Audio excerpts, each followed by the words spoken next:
एक राजा की आदत थी कि वो भेष बदलकर लोगों का हाल जान लिया करता था। एक दिन अपने मंत्री के साथ शहर के किनारे पर पहुंचा तो देखा एक आदमी पड़ा है। राजा ने उसको हिलाकर देखा तो वो मर चुका था। लोग उसके पास से गुजर रहे थे। राजा ने लोगों को आवाज दी लेकिन कोई भी उसके नजदीक नहीं आया। राजा ने वहां रह रहे लोगों से पूछा, क्या बात है, इसको किसी ने क्यों नहीं उठाया? लोगों ने कहा, ये बहुत बुरा और गुनाहगार इंसान है।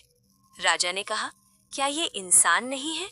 और उस आदमी की लाश उठाकर उसके घर पहुंचा दी और उसकी पत्नी को लोगों के रवैये के बारे में बताया। उसकी पत्नी अपने पति की लाश देखकर रोने लगी और कहने लगी, मैं गवाही देती हूँ, मेरा पति बहुत नेक इंसान है। इस बात पर राजा को बड़ा ताज्जुब हुआ। कहने लगा, ये कैसे हो सकता है? लोग तो इसकी बुराई कर रहे थे और तो और इसकी लाश को हाथ तक लगाने को भी तैयार न थे। उसकी पत्नी ने कहा, मुझे भी लोगों से यही उम्मीद थी। दरअसल हकीकत ये है कि मेरा पति हर रोज शहर के शराब खाने में जाता, शराब खरीदता और घर लाकर नालियों में डाल देता और कहता कि चलो कुछ तो गुनाहों का बोझ इंसानों से हल्का हुआ।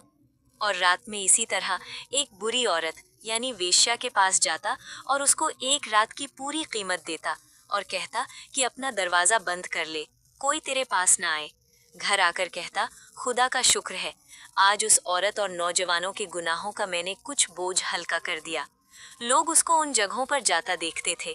मैं अपने पति से कहती, याद रखो, जिस दिन तुम मर गए लोग तुम्हें नहलाने तक नहीं आएंगे, ना तुम्हारी अर्थी को कंधा देने आएंगे।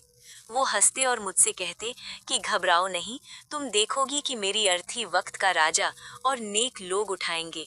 ये सुनकर राजा रो पड़ा और कहने लगा, मैं राजा हूँ, कल हम इसको नहलाएंगे, इसकी अर्थी को कंधा देंगे और इसका दाह संस्कार भी करवाएंगे। आज हम आंखों से देखकर या दूसरों से कुछ सुनकर अहम फैसले कर बैठते हैं। अगर हम दूसरों के दिलों के भेद जान जाएं, तो हमारी जुबानें गूंगी हो जाएं। किसी को गलत समझने से पहले देख लिया करें कि वो ऐसा है भी या नहीं। और हमारे सही या गलत कहने से सही गलत नहीं हो जाएगा और जो गलत है वो सही नहीं हो जाएगा। हम दूसरों के बारे में फैसला करने में केवल अपना कीमती समय बर्बाद कर रहे हैं। अच्छा ये हो कि अपना कीमती समय किसी की बुराई करने की बजाय अच्छी सोच के साथ परोपकार, परमार्थी कार्यों में लगाया जाए।